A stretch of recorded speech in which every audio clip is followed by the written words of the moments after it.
Hi எல்லோரும் எப்படி இருக்கீங்க? இது வந்து ஃப்ரைடே விலாகுங்க. அன்றைக்கி வந்துட்டு எங்கள் டைரக்டர் சாரோட பையனுக்கு வந்துட்டு ரிசப்ஷனுங்க. ஸோ அதுக்காக எல்லாம் கிளம்பிட்டு இருந்தோம்.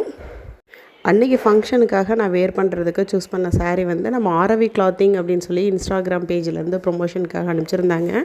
ஆக்சுவலாக இந்த சாரீ வந்து நான் சூஸ் பண்ணும்போது நார்மல் வியர் மாதிரி தான் ஆக்சுவலாக நான் சூஸ் பண்ணினேன் ஆன்லைனில் பண்ணும்போது. பட் நேரில் வந்து பார்த்துட்டு நான் வியர் பண்ணதுக்கப்புறம் பார்த்திங்கன்னா ரொம்பவே சூப்பராக இருந்துச்சு. வியர் பண்ணுறதுக்கு ரொம்ப கம்ஃபர்டபுளாக இருந்தது. நல்லா யூனிக்கான கலரில் சாரீ வந்து ரொம்பவே அட்டகாசமாக இருந்துச்சுங்க. ஸோ அன்றைக்கி ரொம்ப ஹாப்பியாக வந்து ஃபங்க்ஷனுக்கு நான் வியர் பண்ணிட்டு போயிருந்தேன். அப்போ ஃபங்க்ஷன் போயிட்டுருக்கும்போது பூ வாங்கலான்னு சொல்லிட்டு ஒரு கடையில் நிறுத்தி பூ வாங்கினேங்க. அப்போ அந்த அக்கா வந்து பூ வந்து கட் பண்ணி கொடுத்துட்டு, ஏங்கன்னா உங்ககிட்ட வைக்கிறதுக்கு சேஃப்டி பின் இருக்குதா அப்படின்னு. என்னங்கக்கா சொல்கிறீங்க அப்படின்னு கேட்கும். சேஃப்டி பின் இருக்காங்கன்னு உங்களுக்கு பூ வைக்கிறதுக்கு ஃபங்க்ஷன் போகிறீங்க இல்லையா அப்படின்னு சொல்லி கேட்டாங்க. ஸோ ரொம்பவே ஹாப்பியாக இருந்துச்சு அந்த அக்கா வந்து என்கிட்ட அப்படி கேட்கும்போது.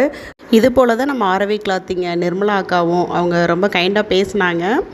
ஆரவி கிளாத்திங்கில் இருக்கிற எல்லா சாரீஸுமே வந்து ரொம்ப யூனிக் கலெக்ஷன் தாங்க. கலர்லேயும் சரி, டிசைன்லேயும் சரி, அவங்களோட குவாலிட்டிலையும் சரிங்க.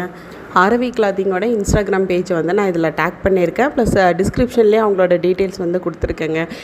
ஆரவி கிளாத்திங்லேருந்து நீங்களும் சாரீ வந்து பர்ச்சேஸ் பண்ணிவிட்டு ஸோ எப்படி இருக்குதுன்னு சொல்லிவிட்டு நீங்கள் கண்டிப்பாக கமெண்ட்டில் சொல்லுங்கள். அன்றைக்கி ஃபங்க்ஷன் குட்டீஸ் 2 பேருமே ரொம்ப என்ஜாய் பண்ணாங்க. ஐஸ்கிரீம், பாப்கார்ன் சொல்லி அவங்களுக்கு பிடிச்ச ஐட்டம்ஸாக இருந்துச்சு.